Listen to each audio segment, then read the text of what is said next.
keep Mark Brown away from the ball. Double team. Herder's got it. Takes the long-range jumper. No go. McCoy under the basket, and he scores with 1 second left, and the clock rolls out.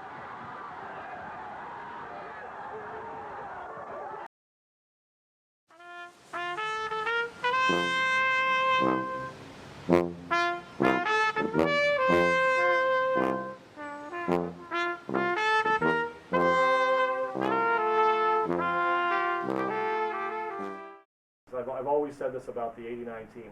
We had the right pieces to make a successful group. We had a great point guard in Mark Brown. We had a great wing player in Jeff Robinson. We had the tough inside player in Steve McCoy. We had a great shot blocker in Monty Henderson. And then we kind of had 3 or 4 other guys, myself included, that kind of filled in the gaps. Every once in a while we'd have a great game, but we weren't expected to have put up big numbers. Those guys were kind of our leaders. So we had the stars, we had the role players, but we also had guys that bought in. We had a great coaching staff. Mike Dean did a great job preparing us that year. We all individually got better from the prior year when we got beat, and collectively we were so much better. We had so many great pieces. Siena College is a small, Catholic, liberal arts school located in Loudonville, New York, approximately 15 minutes outside of the city of Albany. Siena's basketball team was the center of the universe for students, administration, and the Albany community alike. But prior to 1989, Siena College was relatively unknown to the rest of the world.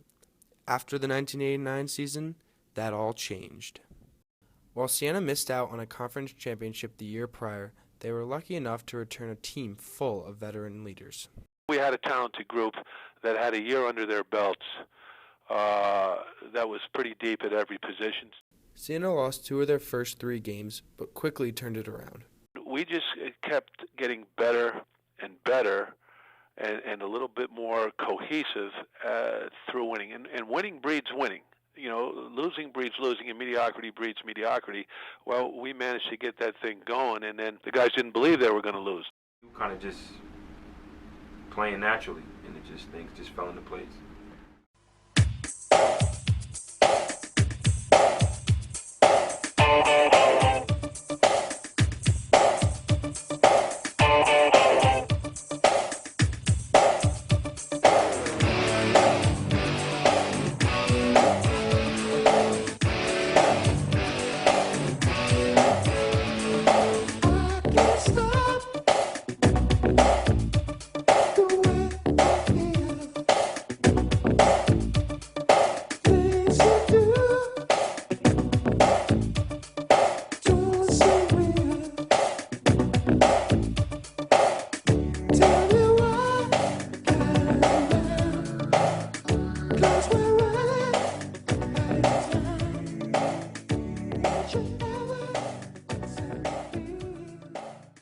Their winning streak now 11 straight, and I think I heard it was number 2 in the nation in Division I. I know Virginia's won 14 or 16, something like that, and so Siena's up there with the big boys in some of their statistical categories.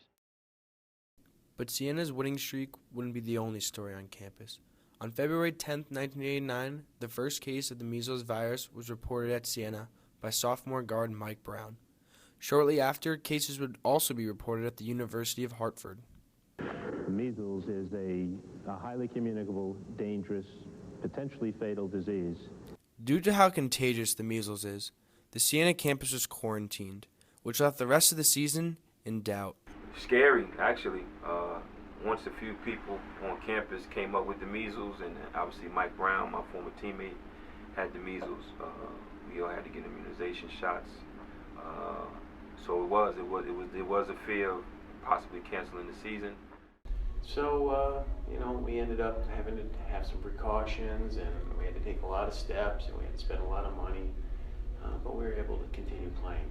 In order to keep their season, the team with the loudest, most dedicated fan base had to play the last 6 games of the regular season in an empty arena. Our home court advantage was one of the best, definitely in the Northeast.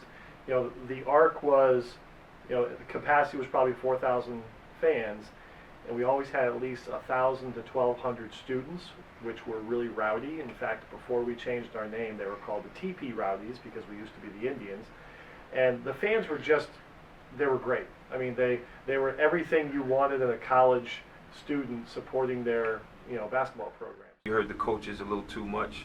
You heard them yelling and screaming every single word, which obviously when you have a big crowd, you could tune that out, but you couldn't tune that out in an empty gym. You could really hear our coach, and that was both good and bad. So, and I also remember he cleaned up his language quite a bit because some of our games were actually on TV. After the quarantine went into effect, Siena continued to build on their winning streak, eventually getting to 15 straight wins before losing in overtime to Boston University. Siena then rolled through the first 2 rounds of the conference tournament, setting up a rematch on ESPN against a team that had snapped their streak.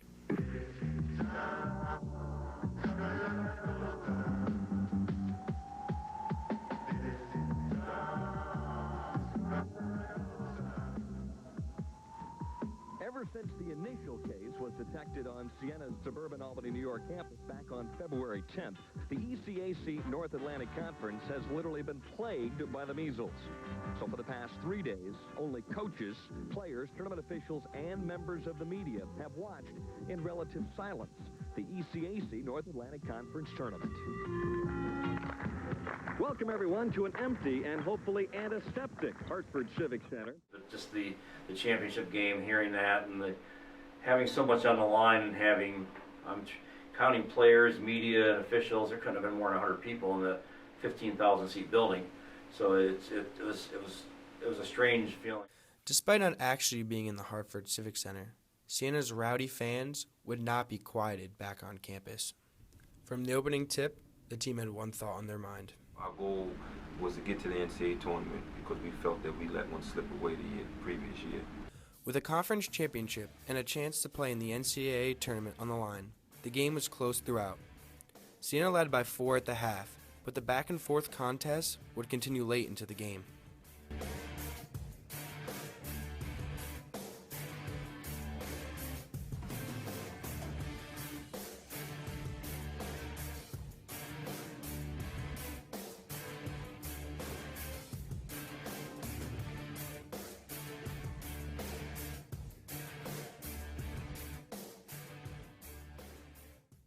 After BU made a jumper to take the lead, Siena trailed by 1 with just 15 seconds remaining.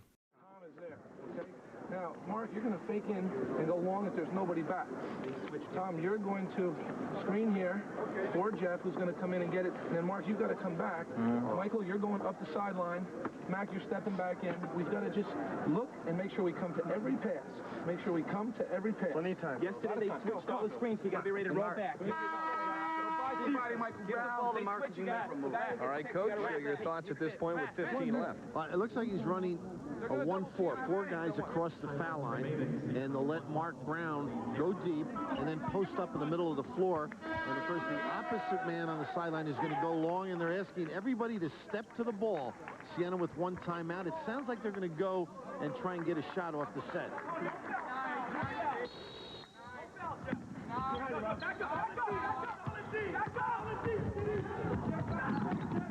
DeCosta trying to keep Mark Brown away from the ball. Double team. Herder's got it. Takes the long-range jumper. No-go McCoy under the basket, and he scores with 1 second left, and the clock rolls out.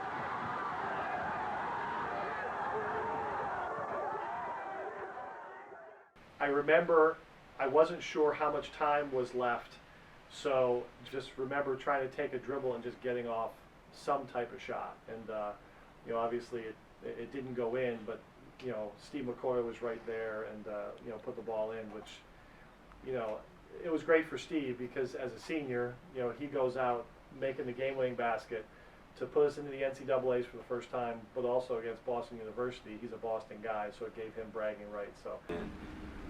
I really don't remember what the play was. I just remember seeing the ball go in the net, seeing time expire, and that was one of the highlights, obviously, of my career. Siena entered the tournament as a 14 seed, facing Stanford. It would be the first time in 9 games that Siena played in front of a crowd. The campus was so excited. They took 12 buses from here, of fans and students, drove to North Carolina to see the game. We get off our bus and going into this tunnel into the arena. It's got a chain link fence around it. And the buses from campus pull in at that time. And all these kids have been on this bus for so long, they just come pouring off the bus. And we're starting to walk down this chain link tunnel. And they all come running up and they're jumping on the chain link fence. It's like it's a Beatles concert or something like that, you know. And it's incredible. And everybody's got goosebumps, and all of a sudden you can see these guys that are, you know, they get their bags and they're walking, and all of a sudden you see guys start straightening up, their shoulders square, their heads lift. And it was a special feeling. It really was, you know, and all these kids are supporting them and everything, and it was really cool. As a small school from Loudonville, New York, faced the prestigious Stanford University, the players were just happy they weren't alone. I think that my fondest memory, though, was definitely the feeling I had when we finally came out of to warm up and had people in the crowd. That was the biggest, you know, we were so excited. I mean, after 10 games, I don't think many people realize how tough it is to play a game without spectators, when all you have are the people at the scorer's table, the 2 coaches, and training staff. So, I mean, it felt like we were born again. You know, that's the kind of only way to describe it. It felt like I was being born again, playing in front of fans in North Carolina in that atmosphere on CBS, obviously national TV. So it was a great day. Siena again found themselves in a battle late. This time tied with just 34 seconds left, they put the ball in the hands of their best player. Right here. Siena going for the upset win. It's Brown. He's fouled. Lichty banged him on top of the head. Now Mike Dean takes a timeout. They will come down with a very soft press, and the last thing he said was, don't foul. Brown hits them both for 32 points. Now Stanford going for the win here. A three-pointer by Taylor. No good. Siena's done it. They've upset Stanford.